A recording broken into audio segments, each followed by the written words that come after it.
You've given everything, your time, your energy, your forgiveness, hoping that eventually someone would see your worth and give it back. And then when they didn't, you started wondering, did I ask for too much? But deep down, you know the truth. You weren't asking for too much. You were just asking from a place that felt like not enough. You were actually giving to be chosen instead of giving because you already knew you were whole. And that is the cycle that we're breaking today. Welcome back. This is lesson 108 of A Course in Miracles. And today's lesson is to give and to receive are one in truth. Hi, my name is Sarai, your modern day hitch, and I help women just like you create emotionally safe, healthy, and aligned love by starting with the one connection that matters the most, the one with yourself. What this lesson is trying to remind you is that real giving and real receiving come from the same place. Love, not fear, not guilt, and not trying to prove anything. When you give from fullness, it flows back naturally. When you give from self-abandonment, it becomes a cycle of depletion. So let's shift that energy back into alignment. You finally speak your truth. And then immediately you feel this urge to either soften it up, to apologize for it, or to explain it into oblivion. You speak up when something doesn't feel right, like when he cancels last minute, but then you spiral. You send a long text trying to justify how you feel, hoping that he won't think that you're too dramatic or too much. And then you start editing your truth and yourself to make sure that you stay likable. Let's change that. How about we just say how we feel? Full stop.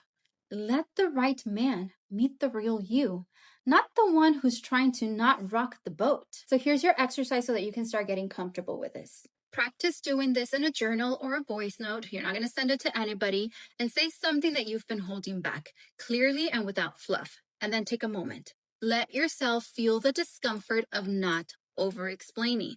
This is how you train your nervous system to trust that your truth is enough. You don't have to convince someone to care.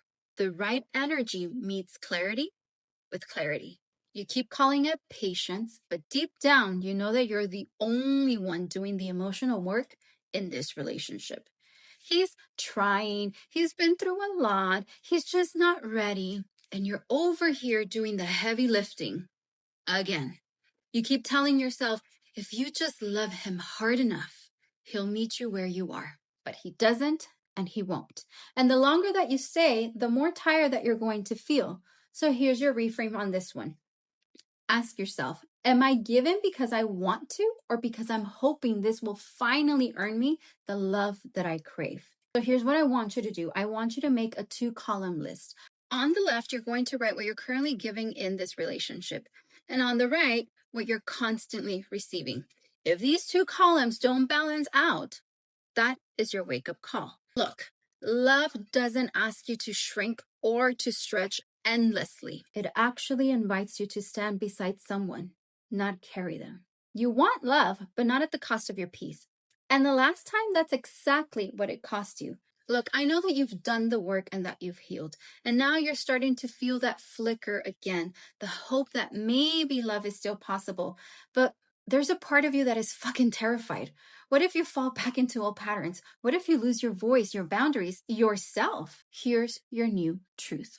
You don't need to rush, but you do need to let yourself believe that this time love gets to look different for you. So I want you to create your peacekeeping plan. Before your next relationship starts or before you start dating again, I want you to write out your top 3 non-negotiables. I want you to be able to identify how you know you're self-abandoning and what emotional safety feels like to you. And we're going to use this to let that guide your dating decisions and not your fear.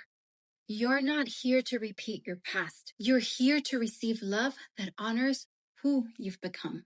If you're done with the overgiving, the anxiety spirals, or trying to earn love that never lands, let's talk. I'm offering free coaching calls right now. Click the link in my bio to book yours and follow me for more daily reminders that you don't have to trade your peace to find love. And always remember to choose you, to love you, and to pick you. Until the next one, I am sending you all lots and lots of love and light.